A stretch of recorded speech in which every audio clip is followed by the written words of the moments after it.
ভোর 4টা বাজে তখন। আজকের দিনে উঠে ঝটপট স্নান সেরে নিয়ে বাড়িতে ফোন করাটাই তো স্বাভাবিক। আর একদিকে ল্যাপটপে মহালয়া চালিয়ে দিলাম।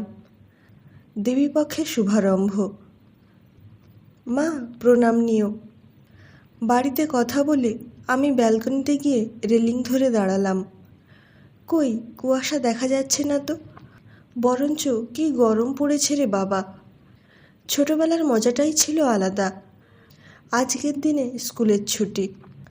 সকাল সকাল উঠে স্নান করে ওই ঠান্ডার মধ্যে লেপে আবার জড়িয়ে বীরেন্দ্রকৃষ্ণ ভদ্রের মহালয়া শোনা। আশ্বিনের শারদ প্রাতে জেগে ওঠে আলোক মঞ্জির। আহা হা হা, মনে পড়লেই গায়ে শীত কাটা লাগে। তা শোনা হয়ে গেলে নিচে বাগানে গিয়ে শিউলি ফুল তুলে আনা, তারপর ছোটদের কার্টুন শো মহিষাসুর মর্দিনী দেখা। এই দিনটা আমার জন্য খুবই প্রিয়। জানি না কেন ওই দিন যেন আকাশে এক আলাদা রং মেতে যায়। কুয়াশার মধ্যে কেমন যেন দেখা যায় ওই তো মা আসছেন। পুজো হলো বাঙালিদের জন্য এক আলাদা অনুভূতি। হে ইতনা শুভা শুভা কেউ উঠ গায়ে। ভেতর থেকে উনি আওয়াজ দিলেন। মা বলেছিলেন, প্রেমে পড়ে অবাঙালিকে বিয়ে করে পস্তাবি।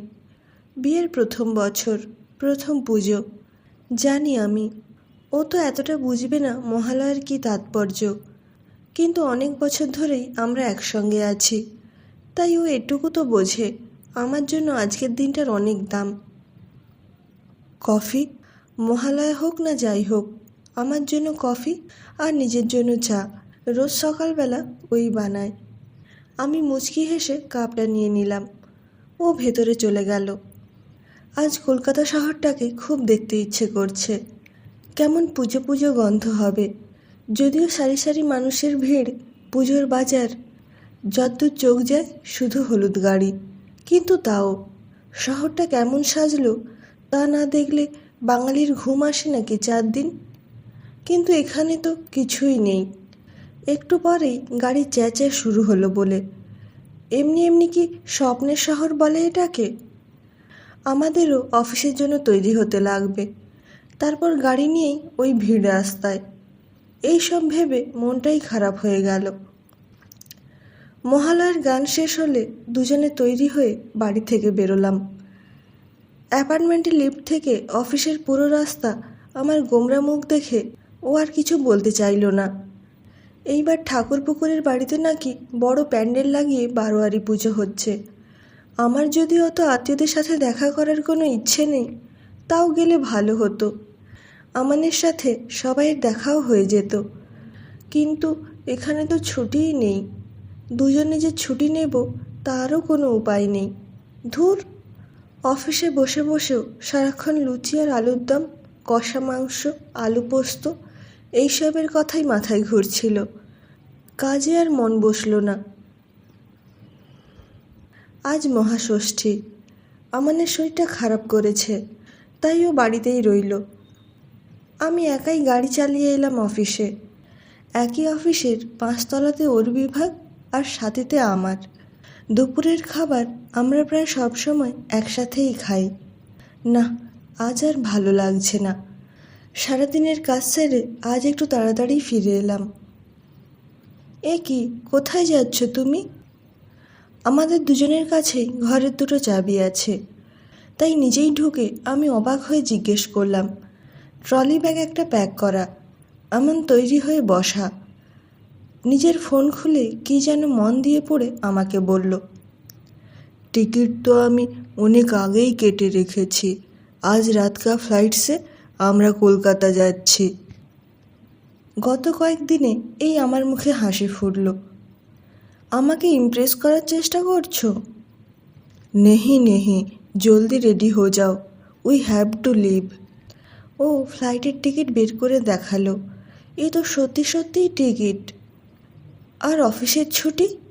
You don't think, get ready. Surprise দিতে ইনি মহান, কিন্তু আজকেরটা কিছুতেই ভাবতে পারিনি। যদি জিজ্ঞেস করো আবার উনি কিছু বলবেন না। কলকাতা পৌঁছে বাড়িতে সবাইকে চমকে দিলাম দুজনেই। সবাই খুব খুশি হলো। বাড়িতে এত সাজগোজ দেখে আমান খুবই আশ্চর্য ছিল। উত্তেজনায় আমাকে জিজ্ঞেস করেই ফেলল, পূজা শেষ হওয়ার পর কারোর বিয়ে আছে নাকি? ওর সামনে আমার হাসি থামল না। দুর্গাপূজা কী জিনিস এটা তুমি নিজের চোখে ভালো করে দেখবে এবার। আমি তোমাকে সব বুঝিয়ে দেব। বাড়িতে একদিন পেরোতে না পেরোতেই দেখি ও বাড়ির ছেলেদের সাথে কাজে লেগে গেছে। পুজোর ফুল আনা, রাত দুপুরে মানুষদের খাবার পরিবেশন করা। এই চমৎকার দেখে আমি অবাক এবং খুশি দুটোই হলাম। এই দুর্গোৎসবের যে কী উদ্যম আর যে কোনো মানুষের মায়ের প্রতি টান এই 4 দিনে কতটা বাড়তে পারে তা একে দেখে আর কেউ বুঝুক না বুঝুক আমি ঠিকই বুঝতে পারছিলাম। না হলে ওর মতো ল্যাদখোর সকাল সকাল উঠে স্নান করতে বয়ে গেছে। মহাষ্টমীর রাত। আজ নানান রকম কম্পিটিশান রয়েছে কমিটির তরফ থেকে, কিন্তু আমার ধুনুচি নাচটা সবার একটু বেশিই প্রিয়, তো সেটা সবচেয়ে শেষে রাখা হলো। সায়নদার সমু আমার ছোট ভাই গিয়ে পাড়াতে পোস্টার বিতরণ করে এসেছিল সকালেই।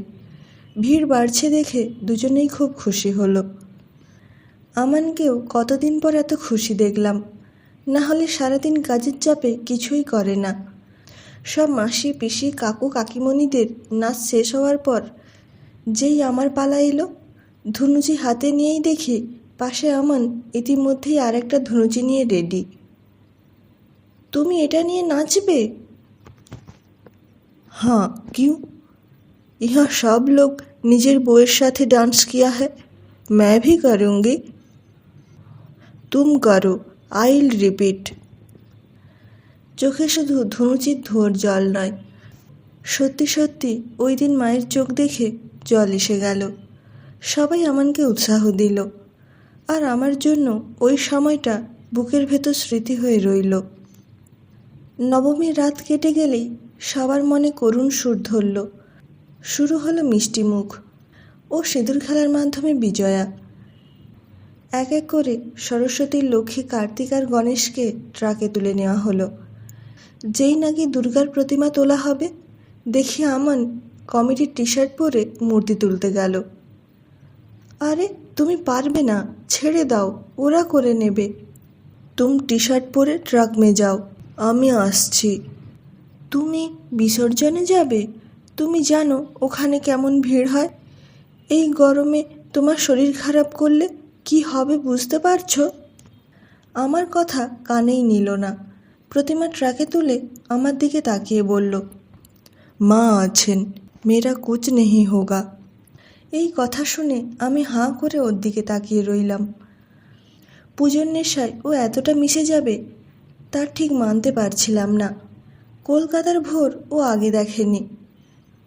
আর বিসর্জনের দিন তো সারি সারি লোকের মেলা রাস্তায়, কিন্তু তাও ও পুজোর রঙে এমনভাবে মিশে গেছিল যে সারাটা রাস্তা মায়ের মূর্তির পাশে দাঁড়িয়ে দুর্গা মাইকে জয় করতে করতে দুর্গা বিসর্জন করল। আবার বিসর্জন শেষ হলে বড়দের পায়ে ছুঁয়ে শুভ বিজয়া বলল। আমি শুধু দেখতেই রয়ে গেলাম। বুঝতে একটু দেরি হলো বইকি যে কেন ওই দিন ও এত মন দিয়ে ল্যাপটপে মহালয়া শুনছিল। ওই কয়েকদিন বেশ ভালোই কাটল। এখনও মুম্বাইয়ের ওই ছোট্ট ফ্ল্যাটে বসে ল্যাপটপে প্রথম পুজোর ছবিগুলো দেখি। মুখে হাসি ফুটে যায়, কিন্তু কেমন চোখ বন্ধ করতেই উড়ে গেল। এটাই তো হয় প্রতি বছর। মা আসেন আর দেখতে দেখতেই চলে যান, আর শান্ত হয়ে যায় 1 বছরের জন্য ওই সুরকণ্ঠ, বাজলো তোমার আলোর বেনু। মাকে দেখার লোভে, তৃষ্ণায় আর উৎসাহতেই তো সবাই বলে আসছে বছর আবার হবে। আপনাদের সবাইকে জানাই শুভ মহালয়া। সবাই ভালো থাকবেন, সুস্থ থাকবেন। টাটা।